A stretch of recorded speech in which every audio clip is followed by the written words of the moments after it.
L'UNIM, l'Union nationale pour les intérêts de la médecine.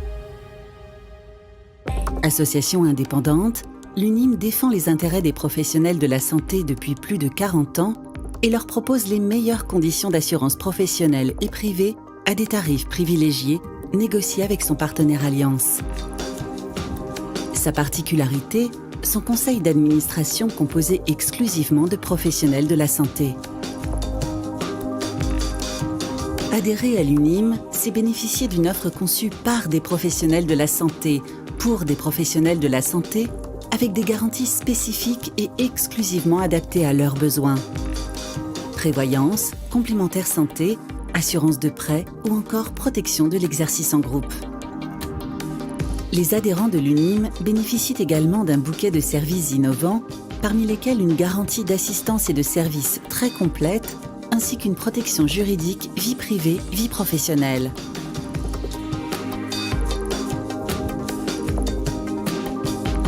Ensemble, assurés d'être bien assurés.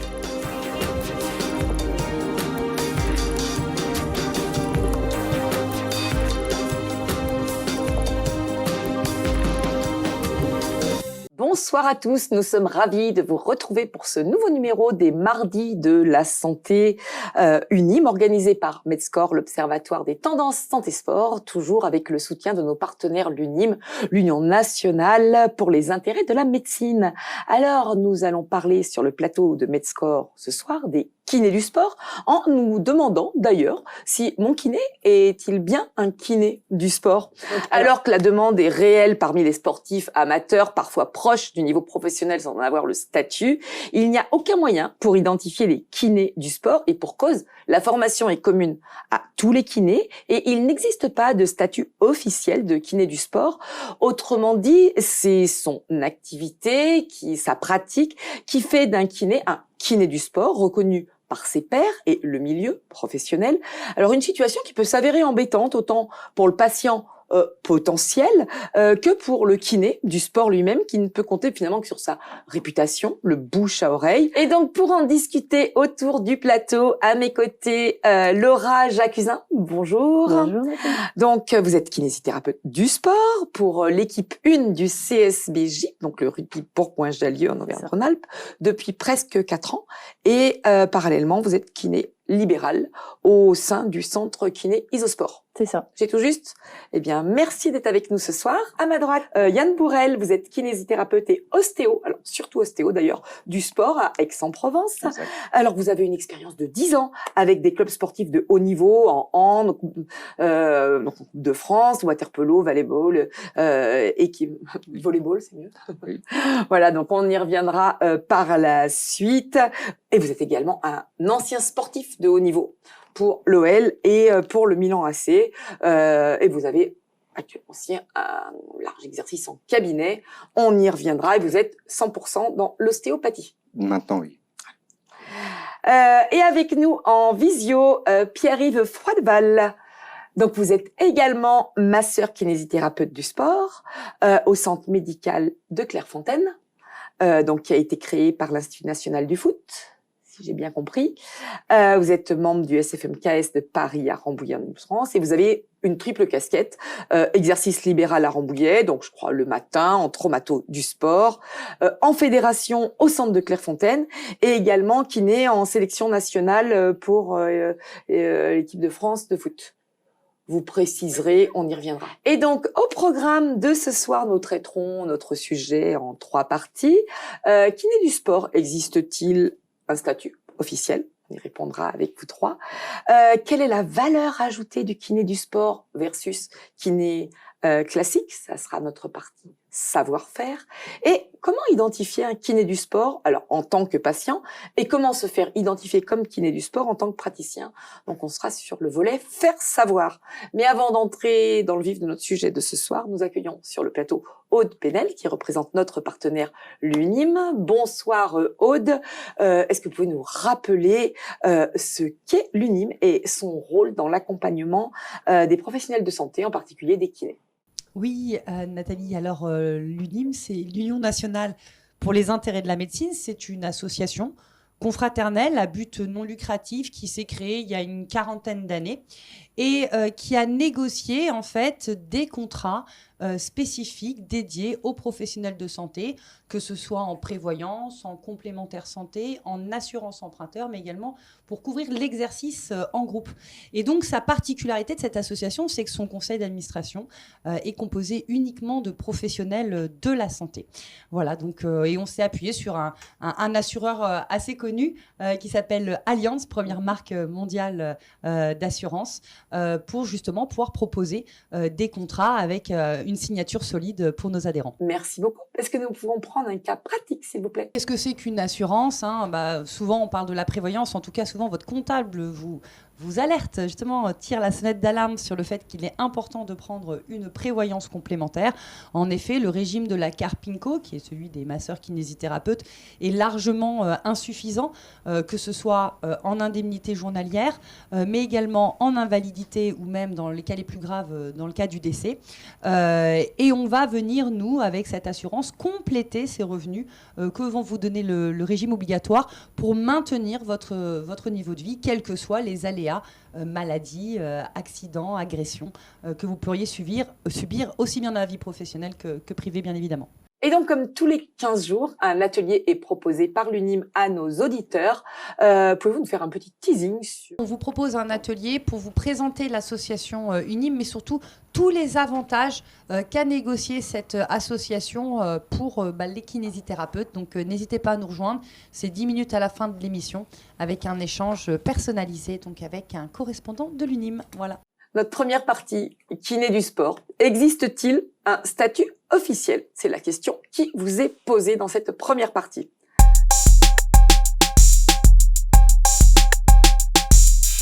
Alors, comment identifier un kiné du sport en tant que patient et comment se faire identifier comme kiné du sport en tant que praticien?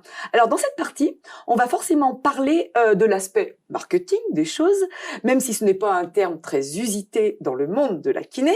Or, on va voir que le savoir-faire ne suffit pas parce qu'il faut aussi le faire savoir. Et là, je vais m'adresser à Yann, parce qu'alors vous êtes complètement décomplexé par rapport à la communication en marketing.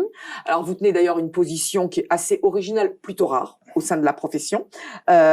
Pourquoi ne faut-il pas rougir d'être bon, le dire et oser faire payer, et à contrario, ne pas faire payer si on n'est pas satisfait du résultat? Alors, en fait, ça marche dans les deux sens. Voilà, moi je me suis rendu compte, le fait d'être au contact de sportifs de haut niveau et d'internationaux, on se retrouve avec des gens qui vont se faire soigner dans le monde entier. Et ils reviennent et ils vous disent ce que font les autres kinés, comment ils communiquent. Et donc du coup, moi je suis allé me former partout, dans d'autres pays, que ça soit même en ligne, se former avec un Australien, avec un...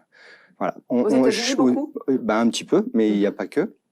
Et notamment, il y a des pays qui organisent des formations de marketing et communication. Donc, du coup, je suis allé me former. J'ai fait un master de PNL pour savoir communiquer avec mon patient. Et j'ai fait plus de 10 ans de formation de marketing pour savoir comment aller démontrer notre valeur qu'on a, puisque en plus, on a la chance d'avoir des sportifs de haut niveau, et arriver à ce que, habilement, ils parlent de nous, puisque c'est notre meilleur vecteur, d'accord? Dites du bien de vous, ça vous sera répété. Ça aide, on est bien d'accord. Et donc, c'est sûr que quand vous avez un Florent Manodou qui vous poste une photo, ça a une certaine... C'est pas mal. Voilà, c'est une certaine portée médiatique. Et là, évidemment, il faut arriver à être... le faire entendre un petit peu. Alors, on a la présence...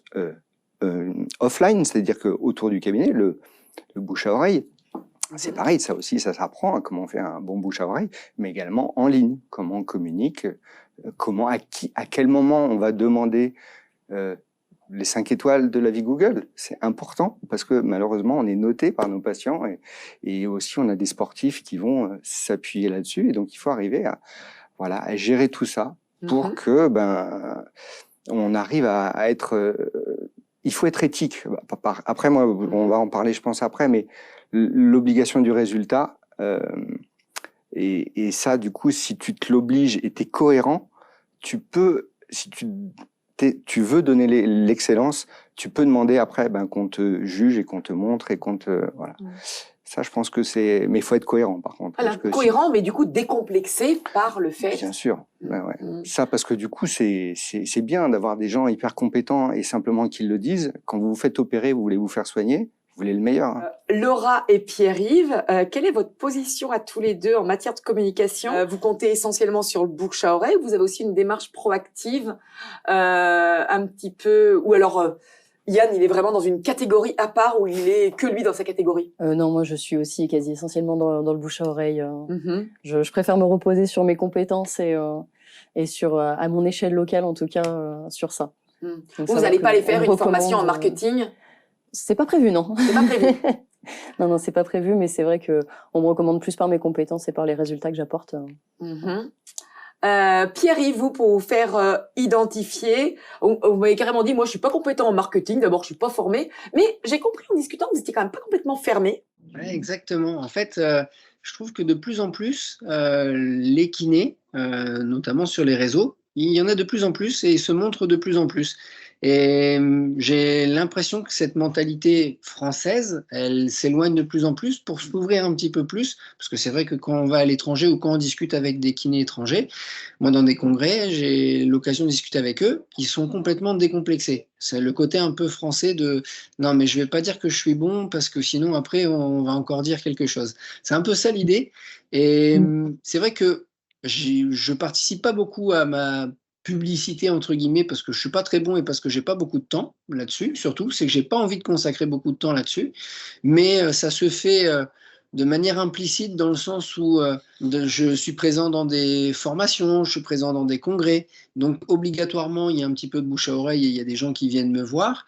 Et puis après, comme d'habitude, j'ai cette double casquette qui va me servir, c'est le travail au sein du centre médical de Clairefontaine qui m'aide beaucoup et le fait d'être kiné d'une sélection, ça aide énormément. Maintenant, si je n'avais pas cette double casquette-là, est-ce que je, je devrais faire peut-être un petit peu de communication? Je pense que oui. Je pense qu'actuellement, c'est nécessaire. Les autres professions le font et s'ils font beaucoup plus de bruit que nous, ben on va être relayé au second plan aussi.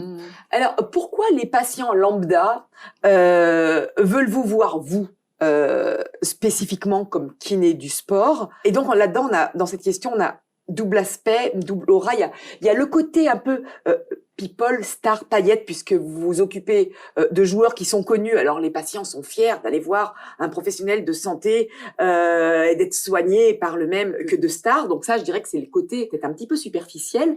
Et puis après, ils viennent aussi vous voir parce qu'il y a pour les compétences, parce que si vous vous occupez des bons, c'est que probablement vous êtes bon. Le côté paillettes, oui, c'est au début, je pense. Moi, j'aime bien casser ce côté paillettes tout de suite et leur dire, alors, je vous arrête tout de suite. C'est pas parce que je vais vous porter un jour, je vais vous dire de porter une chaussette rouge et de l'autre côté une chaussette bleue que ça va aller mieux juste parce que j'ai l'écusson ou parce que j'ai travaillé au sein de l'équipe de France. Il faut d'abord que je sois compétent juste d'avoir un vêtement. Donc j'aime beaucoup moi casser cette idée reçue de ah bah je suis avec le kiné d'une sélection. Non, je travaille, je suis compétent dans mon domaine et je montre mes compétences tout de suite dès le départ. Parce que si on fait juste, bon, bah, je suis kiné d'une sélection et c'est tout, je vais me reposer sur mes lauriers et les autres kinés à côté, ils vont me dépasser, ça c'est sûr. Donc il faut que je sois compétent et que je continue à l'être. Donc je ne m'arrête pas juste à cette petite tenue qui me va bien, mais il faut la garder, il faut la conserver. C'est vrai que je pense que dans la tête des gens, le fait qu'on soit kiné de club professionnel implique qu'on soit forcément compétent. Donc oui, à mon avis, il y a cette histoire de notoriété un petit peu. Après, je pense qu'ils se rendent aussi vite compte de nos compétences au sein du cabinet et comment on est capable de les rééduquer eux de manière vachement personnalisée, beaucoup plus personnalisée en tout cas. On soigne pas un sportif pro comme on soigne un patient plus lambda. Après, vous m'avez dit aussi, les sportifs amateurs, ils ont la volonté d'avoir un kiné du sport qui est réputé. Ouais. Et ça rend aussi la pratique agréable au niveau libéral. Yann, vous partagez aussi tout à fait.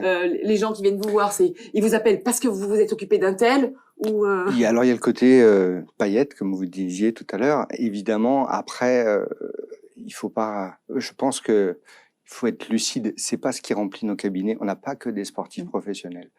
Et par contre, c'est la démarche et l'intention qu'on met dans les soins. Si on veut vraiment, si on met les soins au même niveau que les pros, à ce moment-là, on aura la reconnaissance et le fait d'être valorisé et d'être reconnu. Parce que si le gars qui a soigné un tel, il vient, mais il a été nul, on va le dégommer encore plus vite. Oui.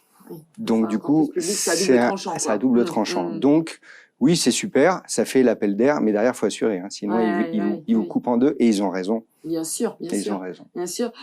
Du coup, au passage, quel est votre usage des réseaux sociaux pour soigner votre e-réputation? Alors, est-ce que c'est important pour vous? Inutile, futile? Alors, on rappelle quand même que vous êtes soumis à la confidentialité dans vos contrats respectifs. C'est plus facile quand c'est le sportif qui fait la photo, évidemment. Voilà, quand vous avez quelqu'un qui a quelques centaines de milliers de followers qui vous taguent et qui vous partagent, vous repartagez, ça montre aussi à tous vos patients que du coup, vous avez toujours un flux de patients un petit peu plus connus qui viennent. Ça les rassure, ça fait partie de la vie d'avoir des gens qui rassurent les autres. C'est simplement ça. Mais donc, on se sert de ça pour communiquer sur les réseaux. Et comme ça, on ne s'affiche pas. Vous communiquez beaucoup sur les réseaux? Un petit peu, ouais. Et est-ce que du coup, vous avez suivi des formations spécifiques pour ça, ou c'est quelque chose que vous avez fait un peu sur le tas, parce que non, mais vous êtes avide de formation. Alors moi, vous oui, en donnez, vous en suivez beaucoup. Exactement. Le côté numérique, je trouve que c'est tellement bien. On peut se former dans le monde entier comme ça, et surtout, on peut avoir des shortcuts. On va aller se former vers le gars qui a 20 ans d'expérience et qui te donne les raccourcis de 20 ans d'expérience dans sa formation en numérique depuis ton salon. C'est extraordinaire. Donc, du coup, on peut accélérer ces ascenseurs de compétences. Et ça, c'est génial. Et c'est pareil sur les réseaux. Pourquoi pas aller s'inspirer ou se former pour mieux communiquer. C'est pas dévalorisant de bien communiquer et de montrer simplement qu'on a une valeur. Voilà. Faut rester humble, éthique et le faire intelligemment et pas trop... voilà. Vous êtes présente sur les réseaux? Oui, alors je suis présente, mais très peu, beaucoup plus à l'échelle privée. Pour le côté vraiment public, je vais publier essentiellement du contenu au sein de mon cabinet. J'évite au maximum de montrer l'intérieur du club. Oui, dans un vous n'avez pas le droit de confidentialité, de toute façon.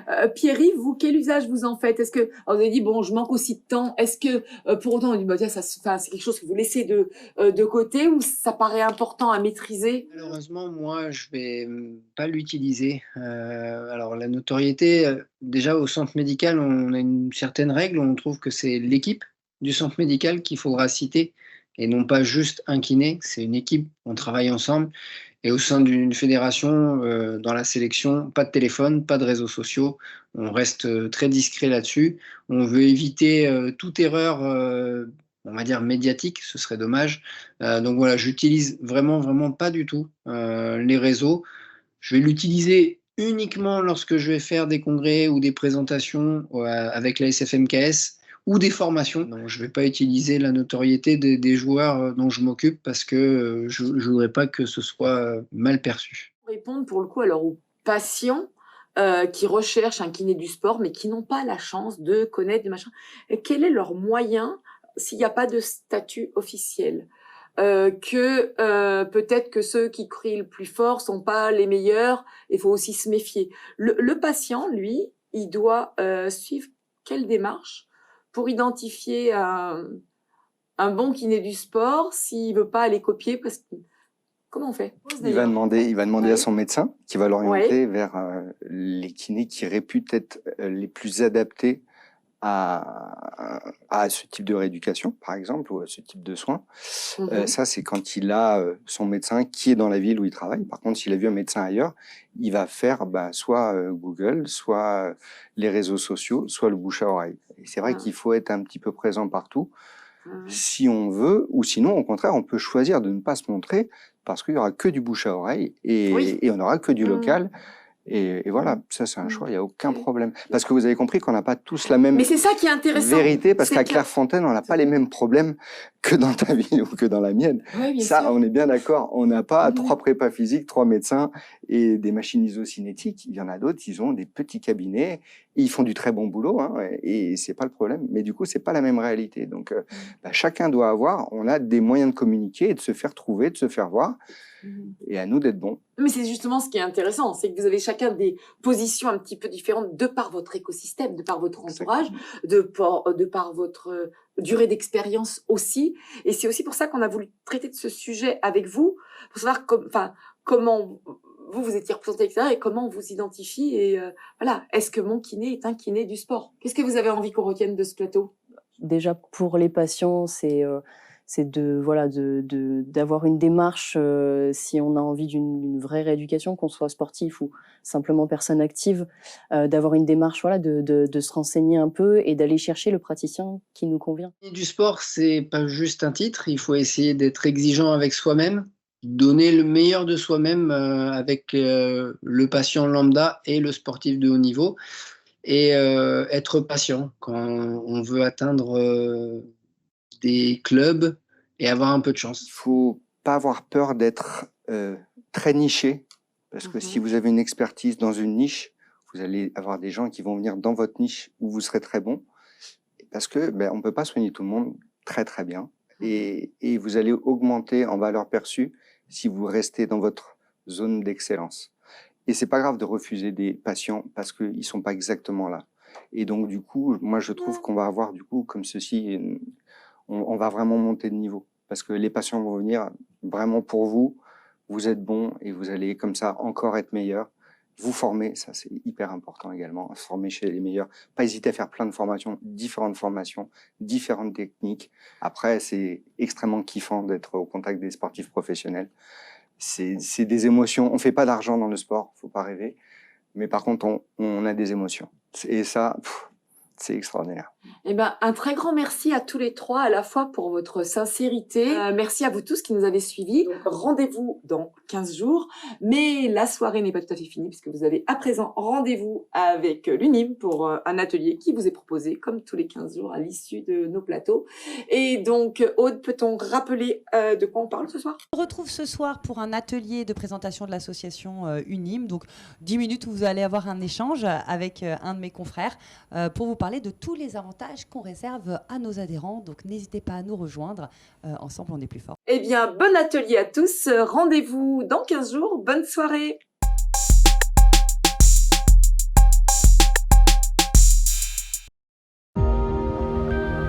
L'UNIM, l'Union nationale pour les intérêts de la médecine. Les adhérents de l'UNIM bénéficient également d'un bouquet de services innovants, parmi lesquels une garantie d'assistance et de services très complète, ainsi qu'une protection juridique vie privée, vie professionnelle. Ensemble, assurés d'être bien assurés.